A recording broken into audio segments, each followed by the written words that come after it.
The MC Seol Hui lies on the ground covered in blood. He's struggling to breathe and he watches two terrified warriors who are desperately urging each other to run away as danger quickly closes in. Another warrior draws a bright sword and with a determined, merciless swing, cuts down their chance of escape in an instant. The Seol's wish is to have power, enough to win against anyone, but his hope fades away as the truth becomes clear. The warrior with the glowing sword is none other than Gu Jong-myung, the unbeatable master from the Manhwa sect, a legendary warrior who stands above all others. The Seol had joined the demon cult, going through years of harsh training under its rule, but despite his efforts, the strength he desperately wanted was always out of reach. Now as Gu Jong-myung comes closer, sword in hand, the final showdown is near. A shiver runs through him. He's afraid, yet he clings to his will to survive. Then out of nowhere, something unexpected happens that changes his fate. Suddenly, a pop-up screen appears, catching him off guard as he faces certain doom. He wonders if he's imagining things in these last moments before what seems like his end, and the screen shows three options: continue, load, save point, and restart. As he feels his eyelids getting heavier, his mind fading as well, one thought echoes in his head: he wants to live. With determination, he chooses restart, accepting whatever might come. Right away, another screen appears, telling him he'll go back to the private meeting with the Lord of the Supreme Court where everything began, the chain of events that led to his death. Now Seol Hui finds himself alone, floating in a place between life and death. He reflects on his past choice to join the demon cult, risking his life to learn demonic martial arts. But instead of mastering these dark arts, Seol only did parties and reconnaissance missions. Then he met his early death. But this wasn't the end. Lying in bed right now, scratching his head as if waking from a bad dream, he quickly begins to process what happened. He slowly opens one eye. As he adjusts his eyes, he is surprised by what's in front of him. He realizes that he is back at the training camp. Shocked, he sits up quickly, glancing around the room to understand the surroundings. He recognizes that he's in his old training facility, but confusion hits him. He's still alive. Was everything just a dream? Mantis, the Lord of Supreme Court's voice, suddenly echoes in his mind, reminding him of the assignment that led to his death. He had said that he just has to survey the vicinity, the vice principal will do the job himself. Then he hears footsteps coming closer from behind. The steady steps belong to two warriors, members of the Black Moon Squad. Seol just stares back, minding his business, and his mind still has confusion. With slow deliberate steps, Chiksan moves closer, his intense gaze fixed on Seol. Oh my gosh. Suddenly, without warning, Chiksan delivers a powerful punch straight to Seol's stomach, and the impact is so intense, knocking the breath out of him and sending him flying through the air. He lands hard several feet away, and Chiksan, with a mocking tone, sarcastically says that his hand just slipped. The classic. As Seol lies on the ground, Chiksan bends down and asks if Seol is only half awake.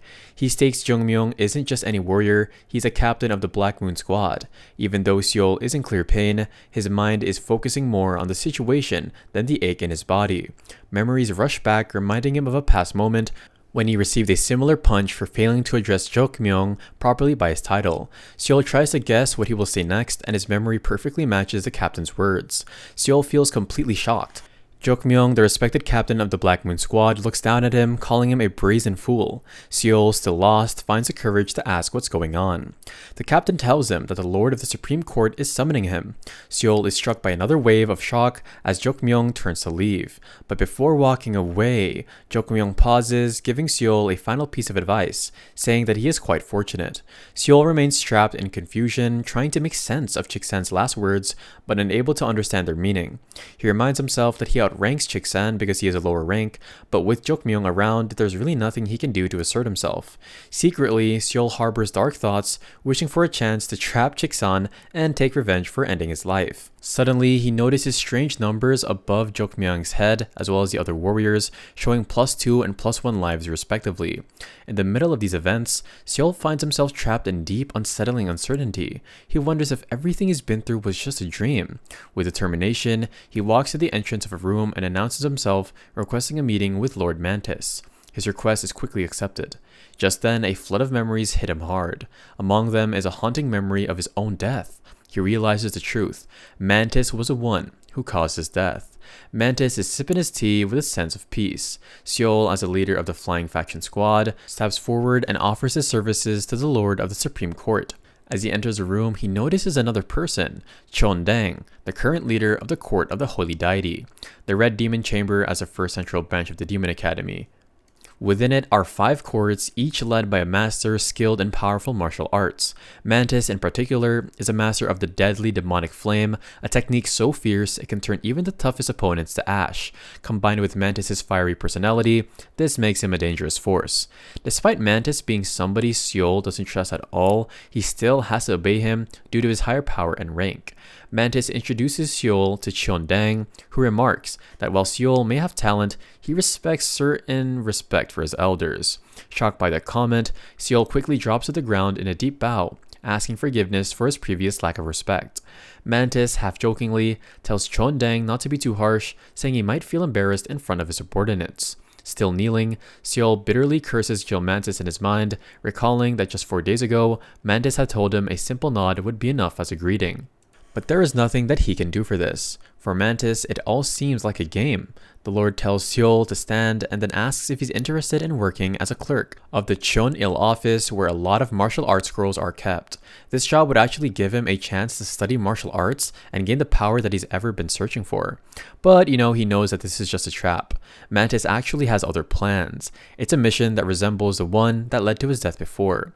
As memories of the deadly mission flood back, Seol recalls a reconnaissance task within the dangerous mountain of Manhwa, which literally cost him his life.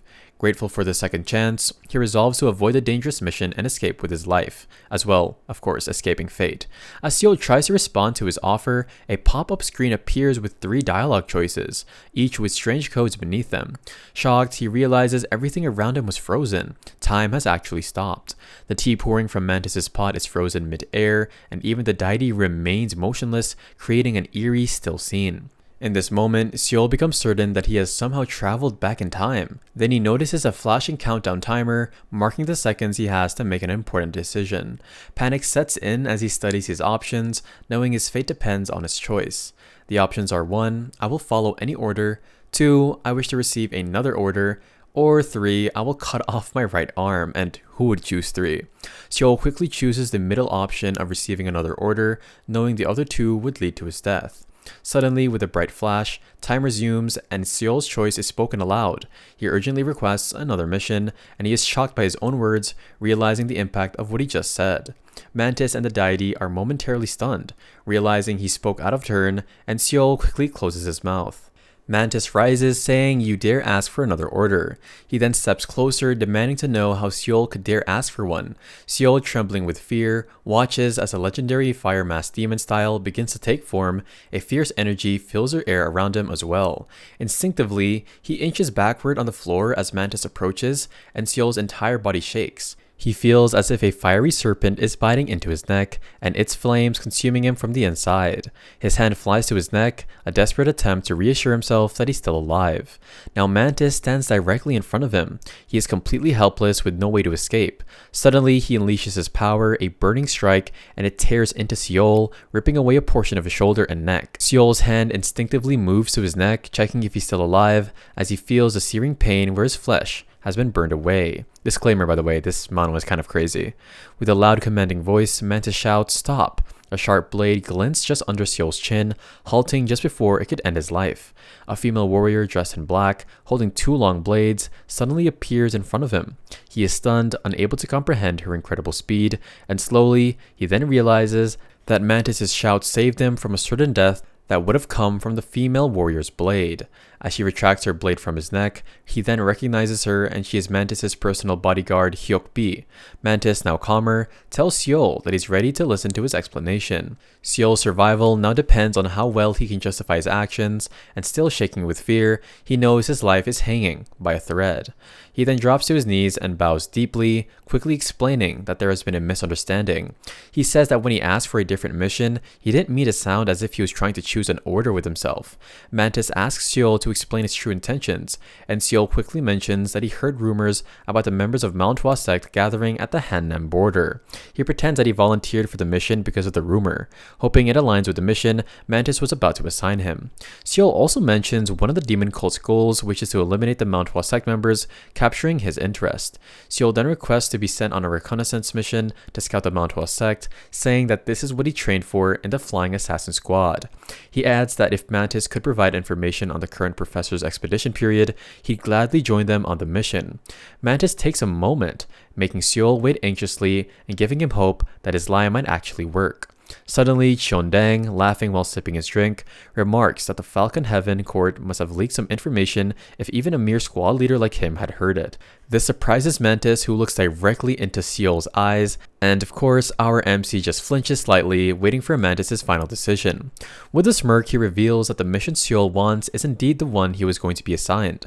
Mantis informs Seol that the vice principal will personally go to the mentioned location for the reconnaissance mission. The mission will need to gather details about the terrain, and Mantis orders Seol to scout the area and report back to the leader of the Flying Assassin Squad.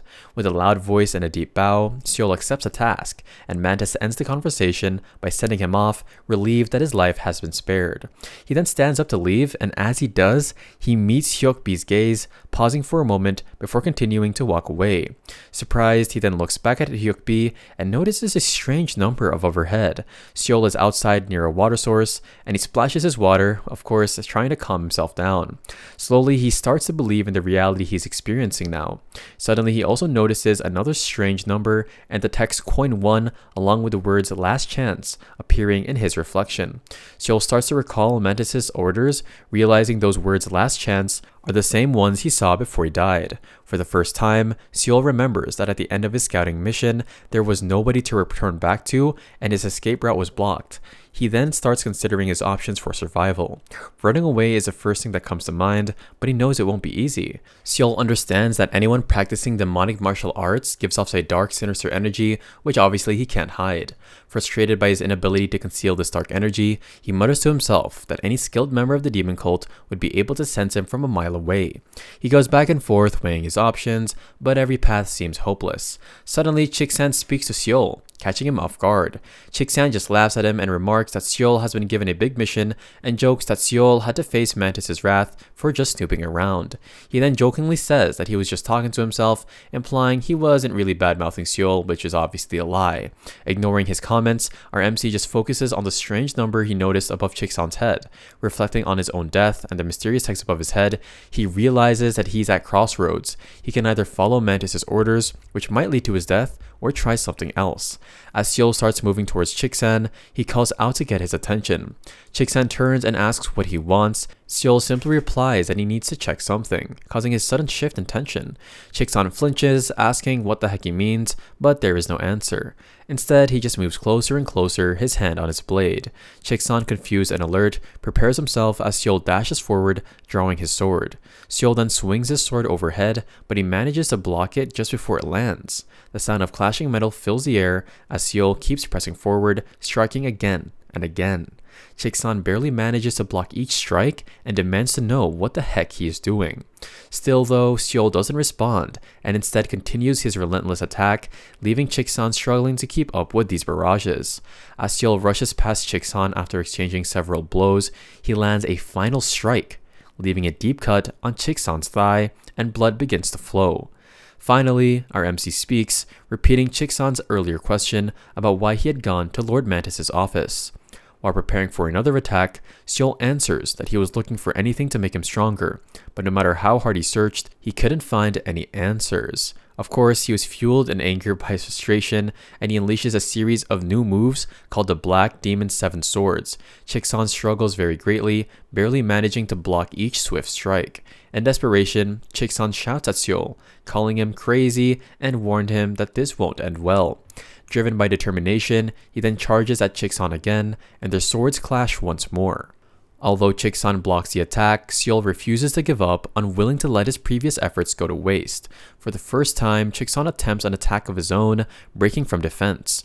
Seol quickly ducks to avoid it, then spins around and follows through with a powerful kick to Chiksan's stomach. He then yells out and shrieks in pain as Seol's kick lands, sending him a few feet back. Seol focuses intently on the strange text +1 life floating above his head, glowing brightly because it might hold the answer he's been searching for to stay alive. As Seol steadies himself, Chiksan tries to use the name of Captain Jokmyung to intimidate him, but Seol remains unfazed. But in a single moment, Seol leaps forward, and Chiksan screams for his life, but her MC's sword strikes straight through his heart. Blood pours from Chiksan's mouth, but Seol stands calm and unaffected by the unsettling scene. Chiksan's sword falls to the ground, followed by his body. Seol realizes he has crossed a line by taking out a fellow cult member, however it seems like this is a small price to pay. Chiksan's body makes a splash as it sinks into the water, and Seol watches the last bubble rise to the surface and notes that the strange text above his head disappeared with his death. He then, of course, is wondering if killing Chiksan changed anything within himself. He looks at his reflection in the water, and he sees that the strange text above his own head hasn't changed, but suddenly, the text blurs in the reflection, then it shifts, displaying coins 2, second chance. Under the full moon, the wind whistles between the cliffs. A wooden boat cuts through the water, carrying 7 members of the demon cult, including Seol. They are on a dangerous mission ordered by Mantis, and the narrow rapids between the steep cliffs keep the group hidden from any enemies. Seol thinks back to Mantis' orders to scout, gather information on the people, and map the terrain.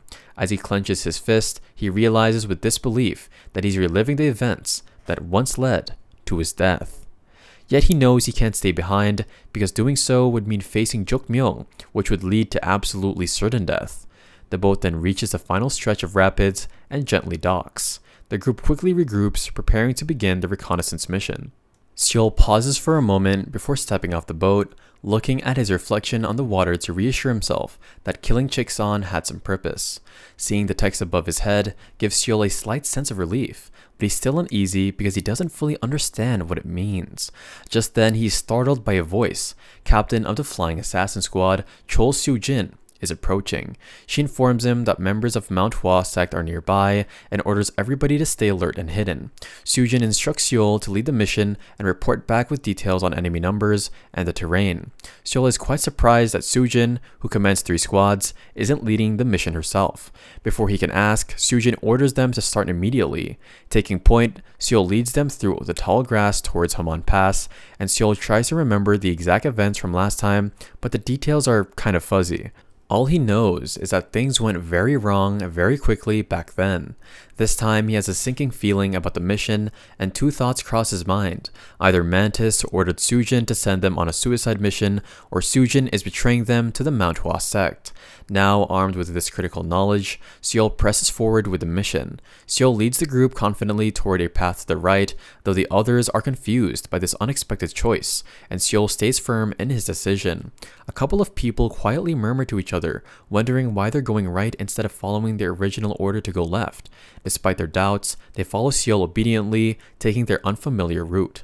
Seol remembers that the last time he went left, the group was ambushed by members of the Manhwa sect, as if they had known about the mission.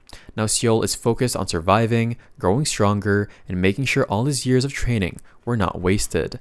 In the back of his mind, Seol thinks about the strange text floating above his head, wondering if it means he has 2 chances, or if this is already his second chance. Suddenly, he then spots something in the distance and signals for the group to come to a halt. They quickly crouch down to stay hidden. Ahead, they see a small, empty-looking building. The wind rustles softly around it, and there's no one outside. The group turns to Seol for instructions, as staying out in the open too long could make them an easy target. Seol hesitates as he had originally planned to pass a designated point, which might make the group question his motives. He tells them that he'll be checking in the building alone, and they should stay alert for any movement around them. Moving quickly and quietly, he then approaches the building, which seems to be a lookout post. Since trained martial artists like them can handle a few guards if needed, he isn't that worried. He then peeks through one of the windows, cautiously inching his head closer to see if there's any activity inside. Once he confirms that the building is empty, he then regroups with the others, who will also confirm that there's nobody around the building. Relieved that no enemies are nearby, he then starts to question his next move. He considers getting reinforcements, knowing he can't return to the demon's cult base after killing Chiksan. While he's deep in thought, the group whispers among themselves, noticing that Seol's behavior is quite unusual. One of them suggests that they scout the area briefly and then return to Captain Sujin, at least to report back with some information. They wait for his response.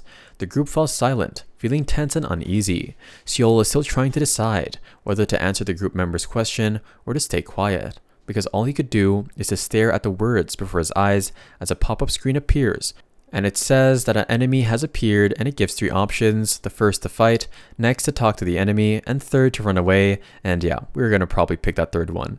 He then panics, unable to see or hear the enemy mentioned. The timer on the screen keeps counting down, giving him only seconds to decide. With limited time, Seol concludes that if this enemy could get so close without detection, they stand no chance against a skilled opponent. Seol chooses to talk to the enemy option, hoping it will help them survive. The pop-up screen acknowledges his choice, and time resumes. The group, still waiting for Seol's response, is shocked when he calls out, inviting the hidden enemy to show themselves. They quickly form a defensive stance, standing back to back, listening to the wind rustling through the trees. Seol feels a bit relieved, starting to think that there might not be an enemy after all. Then, out of nowhere, a figure drops from the sky, landing right in the center of the group, stating that he is quite a capable fellow. The others jump back, distancing themselves from the unexpected intruder. Seol's heart races as he realizes who it is. Standing before them, with dark skin, long white hair, and dressed in black and white, robes adorned with gold, is no one other than Gu Jongmyung, the most powerful warrior and the ultimate swordsman who carries a plum blossom sword, the elder of the Manhwa sect, the demon cult's greatest enemy. Seol is stunned and terrified, unable to believe that Gu Jongmyung is there. He had calculated that there was no way Gu Jongmyung could be in this area, as he was supposed to be heading in the opposite direction. Shaking, he stammers, asking how Gu Jongmyung found them. In response, Gu Jongmyung, looking puzzled, says he was simply patrolling the area and that it was they who breached his patrol area. Seol is speechless, his confusion deepening, and Gu Jongmyung raises his sword, stating there's no need to talk further with any member of the demon cult. As he unsheathes his blade, a bright light shines from it, making Seol flinch in fear, sensing the danger ahead. In a soft but chilling voice, Gu Jongmyung declares his intention to end their lives, striking terror in everybody's hearts. In unison, the group instinctively takes a defensive stance, their faces twisted with despair and fear. Seol curses his fate, feeling that no matter what he does, the outcome will never change. He had hoped things would improve after returning to the past, but now, facing Gu Jongmyung, all hope seems to vanish. Seol remembers the painful training and the dull life he had before, but now he refuses to accept the same fate he had experienced back then. He decides he will fight to survive, and he urgently shouts for everybody to retreat. The group is frozen in fear, paralyzed by the immediate danger, but Seol's shout breaks through, snapping them back all to reality. Without hesitation, they immediately start running, their feet pounding the ground as they retreat as fast as they can to escape the danger. Go Jongmyung stands still, watching them flee, showing no urgency. His gaze follows the group as they try to escape, knowing that their chances of survival are slim. Each member of the group runs as fast as they can, fully aware that their survival depends on their speed. But then Gu Jongmyung's voice rings out, filled with disapproval. He mocks their attempt to escape, saying that they are really slow, and in a flash he strikes. Red bursts of energy slice through the group, hitting everyone without mercy. Seol feels a sharp pain in his back as he is pierced by one of the attacks. He then collapses, blood spilling from his mouth as he falls to the ground. The rest of the group also falls, their bodies lifeless as they are struck down. He then watches them, his sword now covered in the blood of the fallen, and as Seol's strength fades, he slides across the ground, unable to stop himself. Gu Jongmyung approaches him and speaks in a serious tone, telling Seol that escape was never an option. He also insults our MC, calling out his lack of strength and leadership, blaming him for his team's failure. Struggling to breathe, Seol tries to ask how Gu Jongmyung knew their location. Gu Jongmyung seems confused by his question and asks what he means. He insists that the only way Gu Jongmyung could know where they were is if somebody told him. Gu Jongmyung is clearly annoyed, and he still looks puzzled by Seol's words. He grabs Seol by the hair and pulls his head up slightly, his voice turning threatening. He asks how did he know, not letting go of his head. Seol can't answer and struggles to breathe, thinking that Gu Jongmyung arrived too quickly. There's no way he could have found them unless he knew exactly the date and time and place they were. Seeing Seol in his final moments, Gu Jongmyung decides to explain. He says that he made a deal with somebody in the demon cult. In exchange for becoming more efficient, the person promised to get rid of somebody who was belonging or who was becoming the problem, and he simply mocks Seol for disobeying the demon cult's orders and calls him quite a strange person, implying that nobody should challenge their superiors like Seol has. He then grits his teeth so tightly that blood starts to trickle from his mouth. He is filled with rage in his final moments, and his eyes bleed, showing the pain he feels inside. Gu Jongmyung then laughs again like a little old man, and mocking Seol's tears, thinking they're from sadness or fear.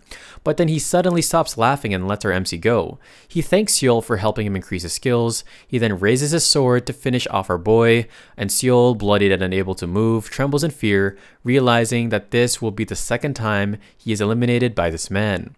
He denies his fate, wishing for just one more chance to live. His mind drifts to a strange text he saw earlier, a memory that resurfaces. Seol's eyes lock onto the blinding flash of the sword coming down. It's the end of his life once again.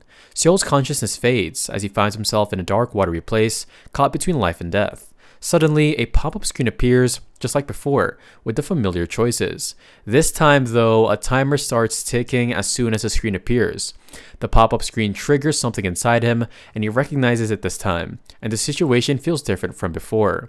Seol now has time to think carefully about his options and the consequences of each choice before making a decision. Restarting from the beginning wouldn't be helpful, since there's no guarantee that things wouldn't play out the same way.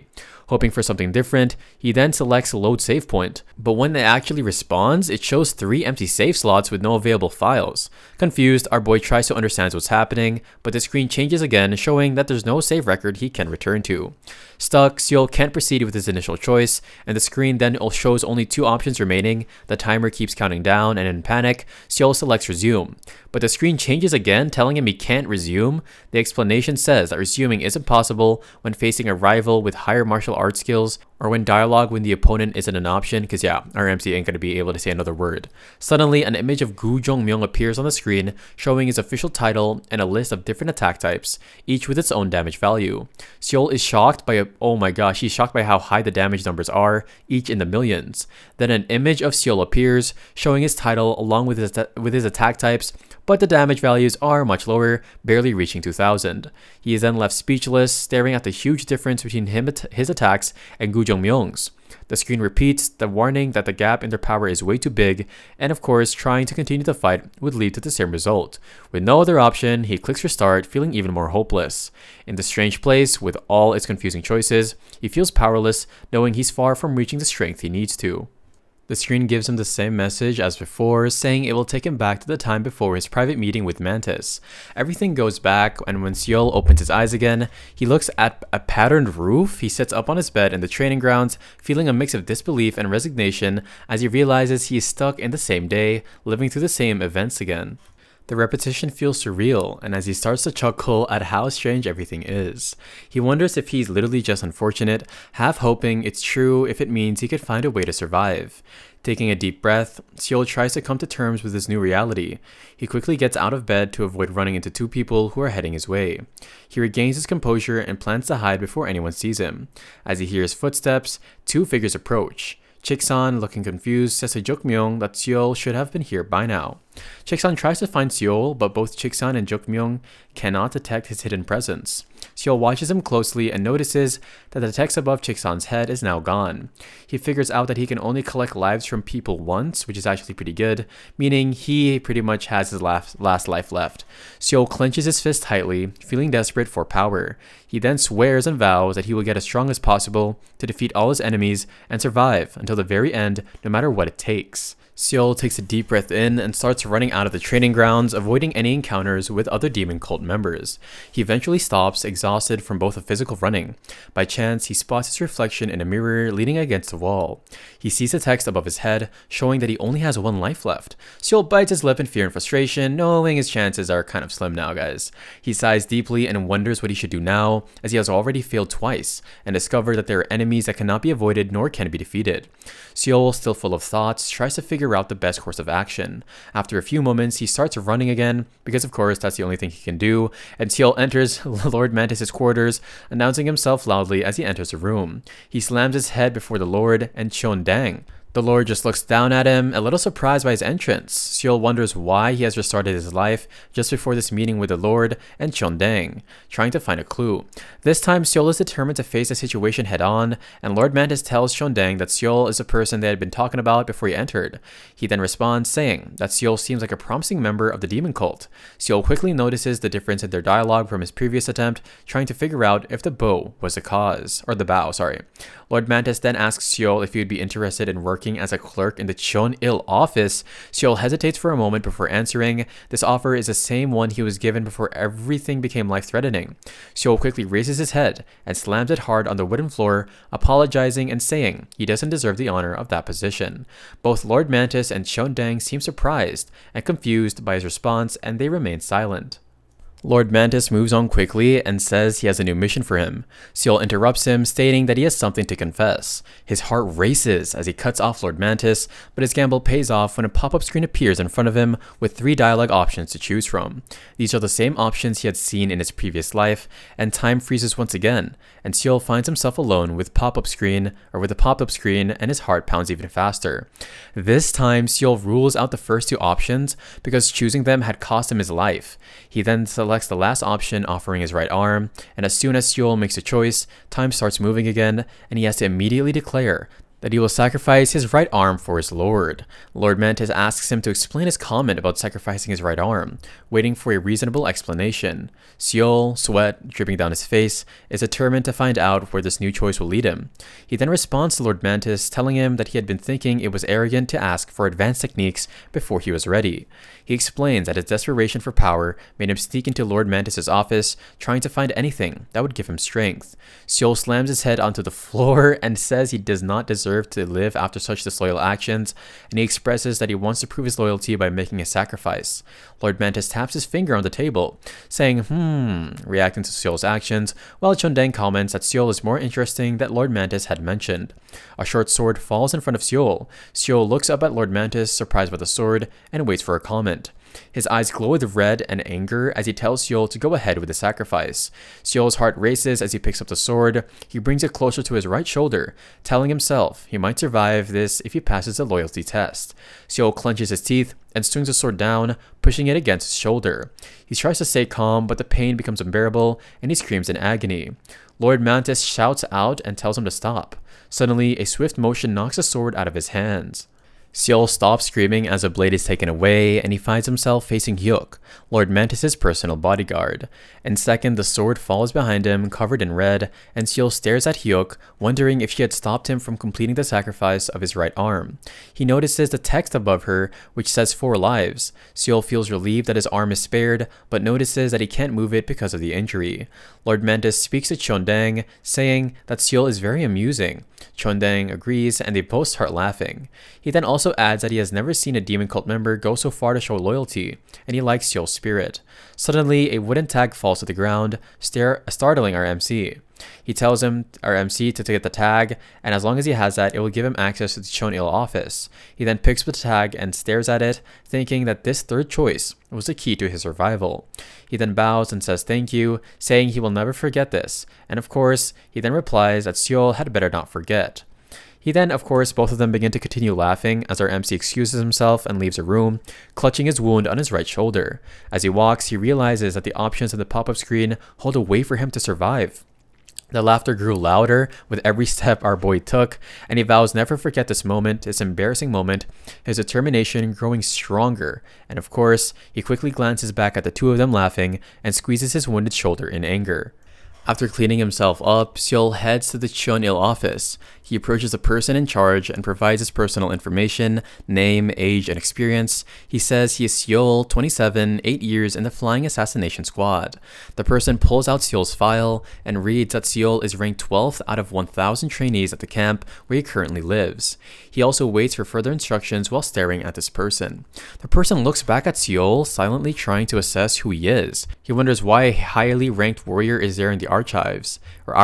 He then notices Seol's arm and asks what happened to it.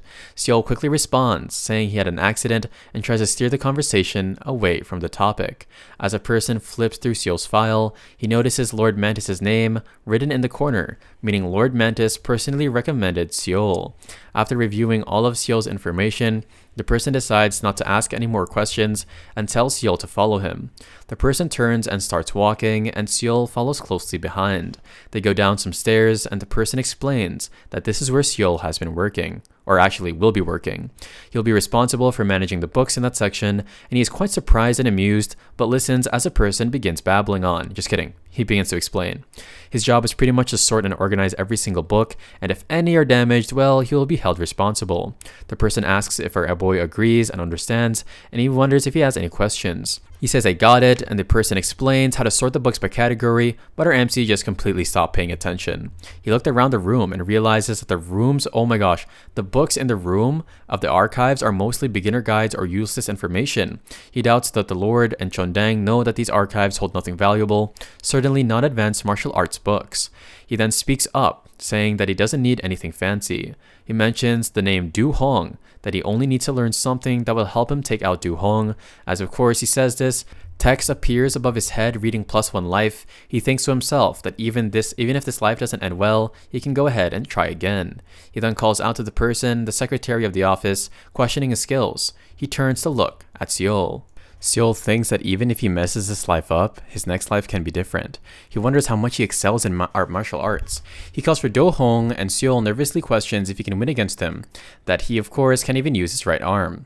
It will put him at a disadvantage. As Do Hong turns back, Seol stabs him with his knife, and Do Hong questions if he has gone insane, and he kicks Seol back. Seol thinks that it wasn't deep enough and it didn't work out. He thinks that if it's just one life, he's about the same as Chiksan. Du Hong curses Seol, questioning what he thinks he's doing, but Seol dashes towards him, thinking he has to finish this quickly, and the longer he waits, the more he's at the advantage. Seol tries to strike off Du Hong's neck, but he evades all of them. Wait, what the heck? He then pushes on Seol, and Seol thinks that because of his right arm, he can shrug him off. But Du Hong knocks him down, and Seol screams in pain as Du Hong crushes him with his fingers. Du Hong takes out his dagger as to strike Seol down and kill him, but Seol opens his eyes in the same state. He realizes that in his current state he cannot guarantee anything, and Du Hong turns to Seol, questioning if he called him for something to say. Seol smiles, saying that it's nothing important, and he just wanted to give him this to convey that he looks forward to working with him, giving him some coins. Seol states that it is getting cold out, and he has been working hard, and it's not much, but he hopes this conveys his sincerity, which is a lie. Du Hong questions what's this with him, and Seol feigns, thinking that if this is not working, then he doesn't know what to do. As Du Hong smiles, he says that this dude's quite a sociable person, taking the coins, and he states if there's anything Seol doesn't know, he just has to ask him, stating that his name is Seol, for which Seol affirms, and Do Hyung states that he's saying this for his sake, but don't stand out. If he wants to live long, do not stand out at all. This confuses him, and Du Hong moves out, stating that monsters are looking around here, and he has to be careful. Seol thinks to leave this place and get revenge on Sima Gum and Chondang. He has to find a way to get them. Anyway, after that, there are countless books where Seol spots a book, thinking that it's a core book, and XX means to flow, and core means deep, questioning what it meant. But to see a pervert comic, he just puts it and hides it away. Anyway, the system pops out, questioning what kind of martial arts he would like to master, and he is baffled. Seol is taken aback by this all of a sudden, and it's moving this time. Time hasn't stopped. Seol thinks that there are 3 primary excellences textbooks, and the system pops up asking what kind of martial arts skill he would like to master, with the options of white fluorescent martial arts unlocked and the 2 other locked. Seol thinks that these martial arts skills are very precious and convening. Final martial arts, an art that the Lord of the Supreme Court mastered and is recognized by the Academy as a top of the great arts, and fairy hand martial arts is also a famous type of one as well, mastered by the former vice principal Kal Yum-gi when he was an assistant. He then laughs off the idea, and he found actually a book, but questions why it is locked. And he questions if he should select convening final martial arts, but the system pops off. stating that he cannot master it because of his injury. Seol then curses that there are no options here that are actually good, but actually, with white fluorescent martial arts that he doesn't really know well, he's really stuck between these other two martial arts. He selects the sword skills, thinking that if he can master all these, then there's no reason for him to hold back as he wants to get the sword skills. The system pops out to inform him that he selected sword skills, which involves the usage of a sword, obviously, and there will be a demonstration. Seol is baffled by the sight as a dark shadow appears in front of him. He thinks that the figure that suddenly appeared moved with purpose, from its refined posture to its footwork, the white frost emanating from its mouth, showing proper breathing techniques and the position of its swords. The shadow demonstrated every single moment of the white fluorescent martial arts, baffling Seol. The system pops out with the options of Great Ship Sword and second option of Weird Mark, confusing Seol. Seol thinks that although he doesn't understand these characters, he knows one thing for sure. This is his opportunity.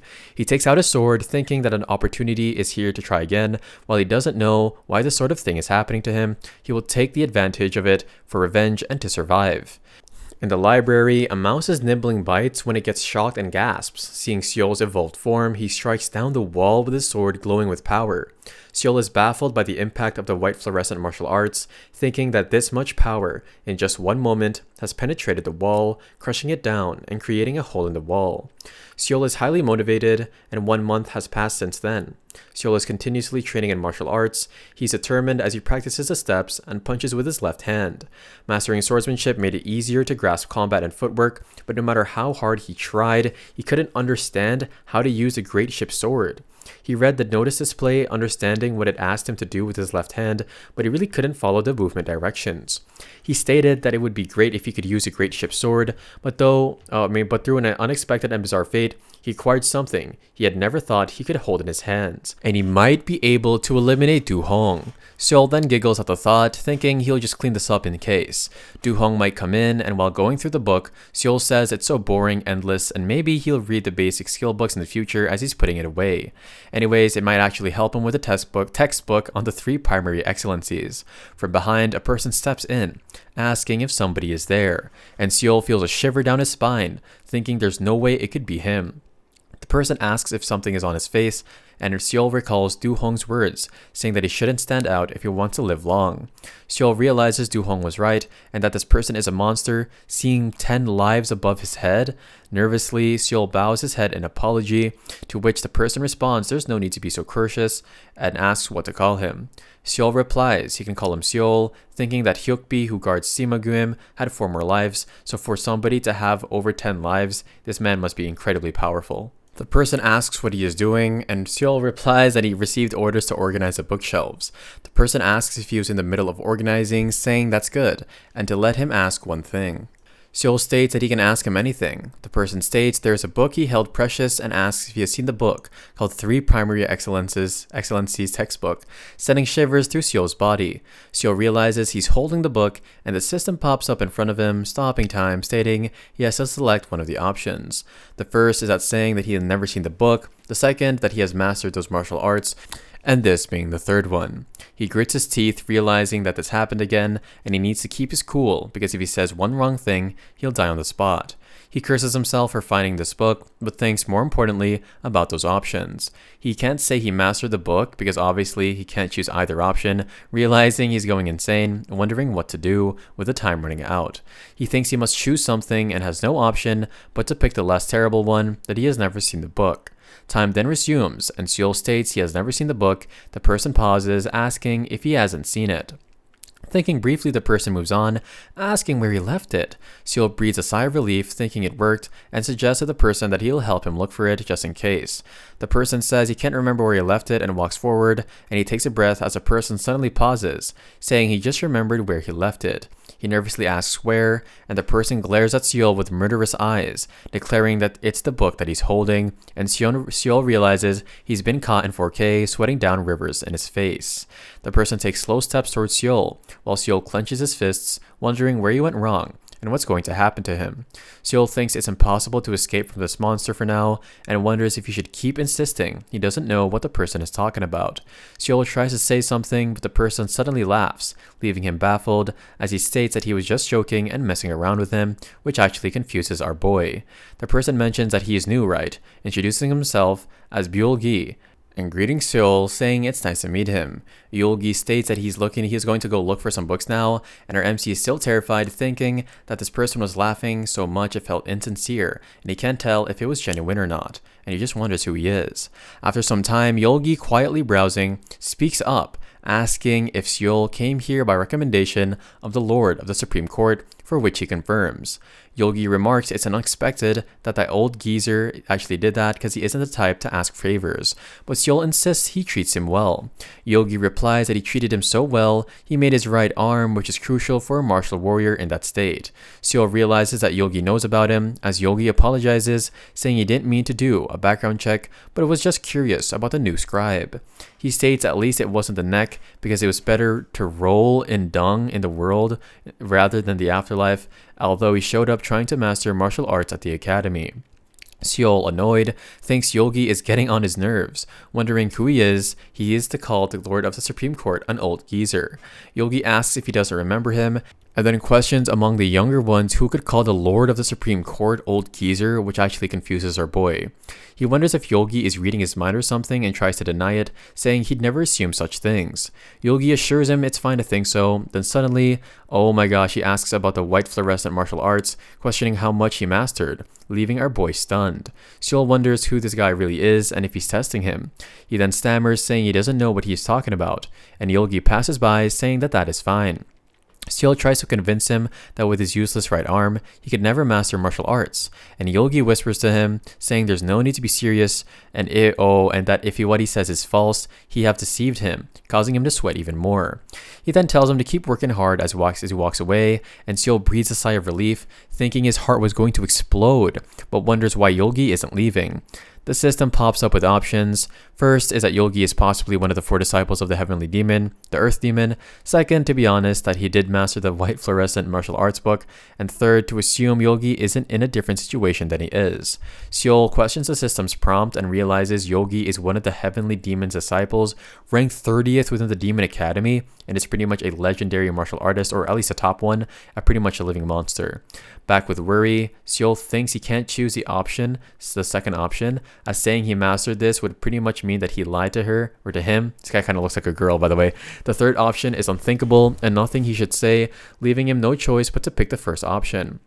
The scene resumes as Seol states it, surprising Yoolgi, who says it's not bad. Seol asks what he means, and Yoolgi replies that it doesn't change much in the end, he's just a guy pushed out in a power struggle. Seol bows in apology for his impudence, thinking he made the right choice, and thanks to his fortune.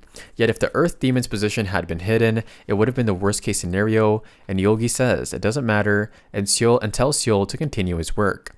He sighs in relief, but as time stops, he wonders what happened again, seeing the system pop up with 2 options.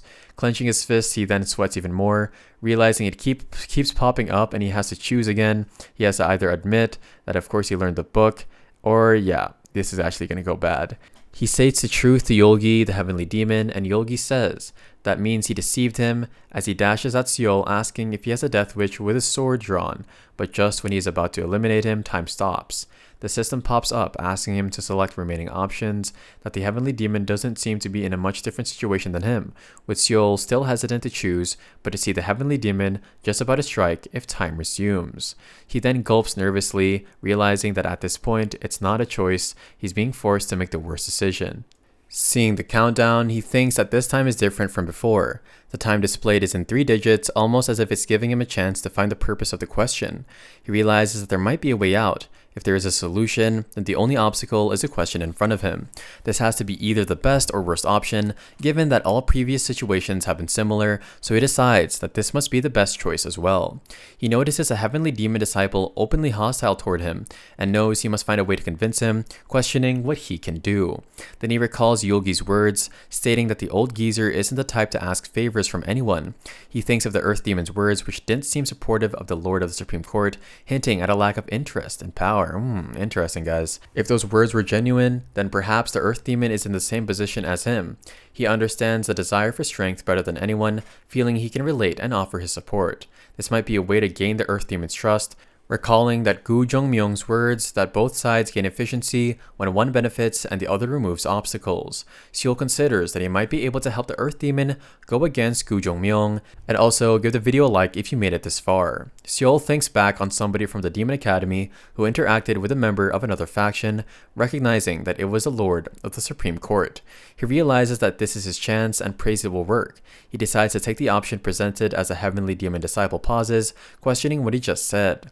Seol states that the Earth Demon couldn't close a gap between himself and the other disciples of the Heavenly Demon. When the Heavenly Demon made his decision, the others had already built the foundation for support, so the Earth Demon must have struggled no matter what he tried. Yogi, annoyed, warns him not to change the subject and demands to know what he's trying to say, pointing his sword at Seol's neck. Seol realizes that he is listening, though he could easily kill him, indicating curiosity at his words. Seol suggests that the Earth Demon should choose the Lord of the Supreme Court, noticing a shift in Yogi's expression.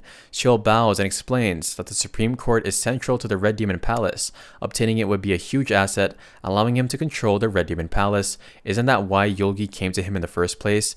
He then pauses and moves his sword aside. Seol asks if the Earth Demon came here looking for the textbooks on the 3 primary excellencies.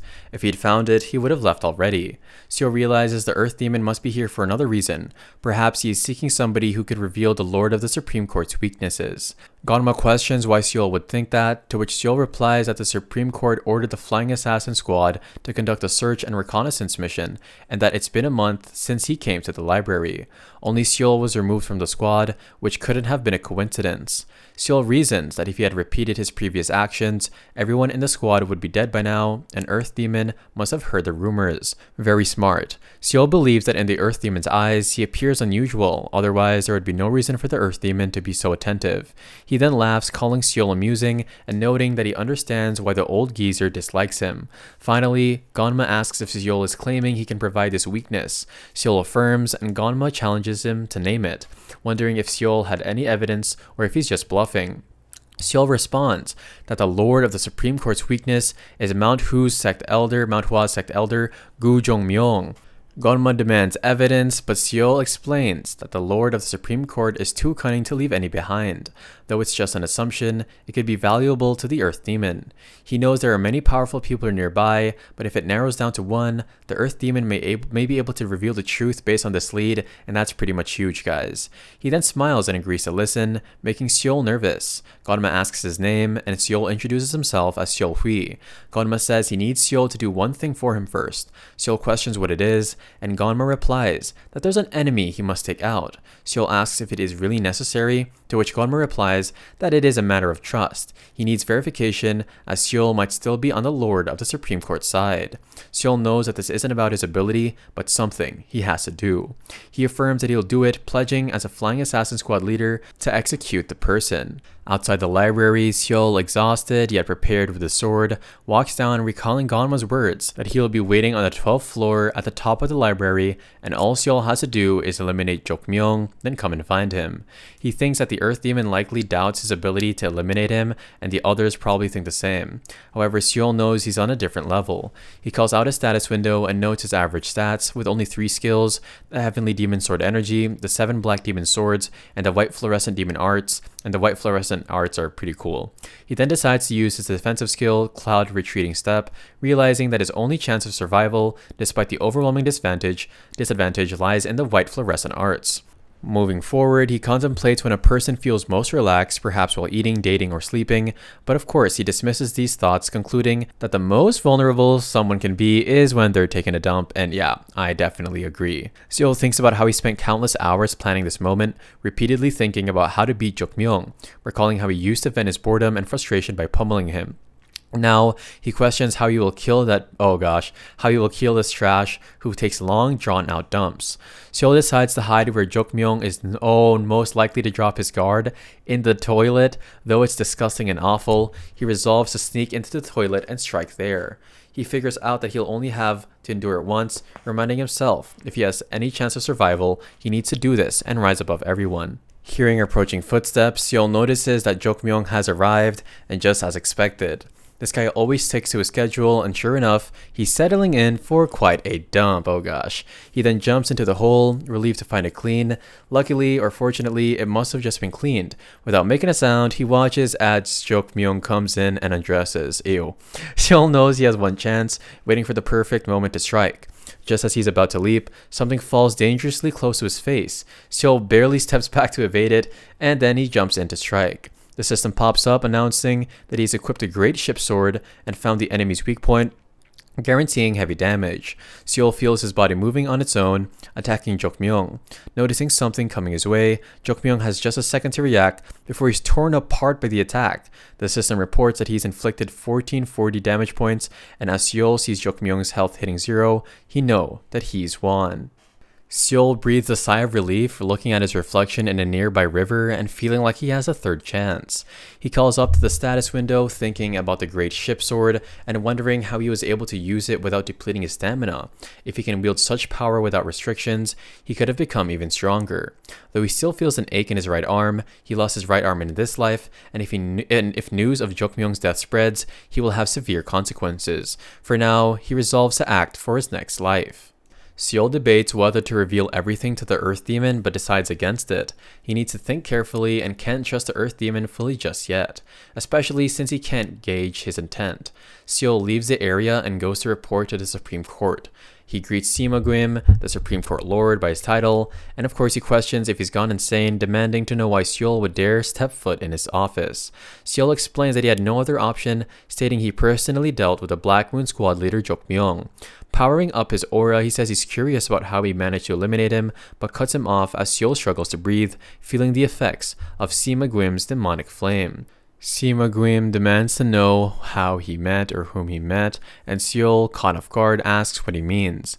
Sima warns him not to roll his eyes and tells him that if he says anything careless, he'll be as good as dead. He adds that Seol seems insane since visiting the library and implies that Seol may have a death wish. Seol, irritated, retorts that Sima Gwim has always wished him dead anyway. Since Sima Gwim is so curious, Seol lies, saying he met the Earth Demon and was sent by him. Though it's a lie, Seol thinks it doesn't matter if he gets caught because something more critical is at stake. Sima Gwim, of course seeing through him but not entirely dismissing it, states that if Seol is helping the Earth Demon, it explains why he killed Jokmyung. He then questions what the disciple the Earth Demon wants to know. Seol replies that he asked when and where Sima Gwim secretly met Mount Sect's leader or elder, Gyo Jongmyung. Seol wonders how Sima Gwim will respond. After all, interaction between Demon Academy members and other faction members is an act of treason regardless of the reason, and that rhymed. Don't forget to like the video, guys. Don't forget. Sima Gwim, surprised, asks if the disciple really inquired about that, and Seol confirms. Sima Gwim asks if there was anything else, to which Seol answers that he was also asked when and where the next meeting would take place. Seol states that the Earth Demon has been pondering this issue for a long time and requests Sima Gwim's honesty. Reluctantly, Sima Gwim admits that it's Yellow Mountain and that the next meeting is scheduled for the beginning of next month. Seol smiles internally, realizing that Sima Gwim has taken the bait. Then he sees a glowing light on the ground as the system reveals that he has obtained the Lord of the Supreme Court's secret map. The system asks if he would like to view the details, and Seol quickly accepts. The map shows a route to the Yellow Mountain and marks the location where Sima Gwim first met Gu Jongmyung. They have secret meetings every 3 months. He realizes the importance of this information and sees an option to create a toolbox containing medicine, herbs, a nutrition bar, and the secret text map. He then wonders what these items are for, and just as Sima Gwim asks when the fourth disciple taught him demonic arts. Seol replies that it was only a few days ago, and Sima Gwim questions when they exactly met. Seol states that it was when he first arrived at Cheon Library. Sima Gwim, sounding skeptical, says it hasn't been long since he was sent there, yet this person trusted him enough to teach him demonic arts and order him to kill Jokmyung, even gathering information on his behalf. And oh gosh, Seol feels that he is stabbed by Sima Gwim, who curses him, questioning if Seol is taking him for a fool. As the blood comes gushing out, the MC questions why he was born and why he is here, and he questions why he is not affected when he kills humans and why he wants to get stronger. He recalls that everything began with a simple question: Why? Which later shifted to wondering why he had to stand behind those who were powerful. That thought, he muses, is probably what angered the Lord of the Supreme Court. Simagwim asks if Seol knows why he lost. As Seol writhes in pain, Simagwim states that the Earth Demon doesn't teach martial arts to anyone. He only uses those passed down by the headmaster. Seol curses Simagwim, insisting that he truly has no idea why he lost to him. Hearing this, Simagwim snaps, anger flaring as he curses Seol and slashes him into two. The system flashes, he has restarted, and the scene shifts to Seol lying in bed. Seol realizes he has returned, even regaining his arm, but notes he only has 2 lives left. The system notification pops up, and Seol sees that his health and stamina have increased, possibly due to the recovery of his right arm. He comments that he lacks the white fluorescent demonic arts, but remembers the type of martial arts it was. The system confirms that he has obtained white fluorescent anti-demonic cards and skills like Heavenly Demon Sword Energy, which is kind of good that he actually has those in stock. Of course, he then considers that anything he recalls may still be useful, noticing items such as medical herbs, nutritional bars, and maps are also available, or a map. He wonders how to use the map and opens a user interface. The system asks if he would like to summon it, and he accepts. The map appears, and Seol remarks on its convenience, planning to examine it carefully. He notices a map of Yellow Mountain that Sima Gui mentioned is present. He checks the other items, the herb, a common plant found almost anywhere, and it can increase your health by 2 points. The nutritional bar, crafted from boiled red beans, strained through a sieve and mixed with wheat and honey, it increases health by 3 points, and wait, that actually kind of sounds tasty. Seol calls up the nutritional bar, which appears as a chocolate bar in front of him. Taking a bite, he's delighted by the taste and comments that if he eats the whole thing, he'll gain 3 health points. However, wanting to save it, he wonders if he can put it back. The system prompts him, asking if he would like to store it in the toolbox, which he agrees to do so. The bar vanishes into the toolbox, and Seol expresses satisfaction, deciding it is time to get moving. The scene then shifts to shown a library as Seol heads to the 12th floor, and he announces that the squad leader of the Flying Assassin Squad requests an audience with the Earth Demon. In the silence, a voice eventually asks who he is, and Seol introduces himself as a low-ranking squad leader from the Supreme Court, explaining that his squad has no specific assignment, so they are referred to as a Flying Assassin Squad, and Ganma, the Earth Demon, questions why Seol sought him out. Seol replies that he brings information which could aid Ganma in his ambition to become a great leader. After a pause, Ganma orders him to enter, and the door opens. Inside, Seol finds Ganma, who appears intrigued. Ganma asks what information Seol has that might be able to help him fulfill his dream of leadership. He takes a breath, hands over the map, and tells Ganma he'll understand once he reads it. As Ganma examines the map, his expression darkens, and he demands to know if the contents are certain. Seol notices Ganma's tone had become deadly serious and assures him, swearing on his life. Ganma asks what Seol's life meant to him, and Seol replies that as a low-ranking squad leader, he aspires to stand behind the Earth Demon, and let's go, this might be the start of a new master-disciple relationship. Who knows? After a moment's silence, Ganma questions what Seol hopes to achieve by doing so. He responds that he too wishes to grow stronger like everybody else. He steps closer, promising that if the information is accurate, he'll give Seol what he desires. Time passes as Seol nervously waits in the library. It's been 3 hours since Ganma left to verify the information, and Seol finds himself overwhelmed by a sense of dread. He thinks about the powerful figures in the Demon Academy, the temple, the institution, and society itself. How could he possibly comprehend the intricate political ties between these groups? He only knows that the Lord of the Supreme Court doesn't stand behind the Earth Demon, but instead supports the first disciple, known as a Blood Demon. Suddenly, Ganma returns, interrupting Seol's thoughts. He confirms Seol's identity, and Seol finds himself wondering what he would do if he fails. The system window suddenly appears, asking if he would like to save his progress in a selected file. Seol questions why it's prompting him to save now, then selects Celestial Year 95, Chapter 2, The Earth Demon, presenting him with 3 different lives and their current progress. The system notifies him that his progress has been saved. Ganma then presents Seol with 3 options.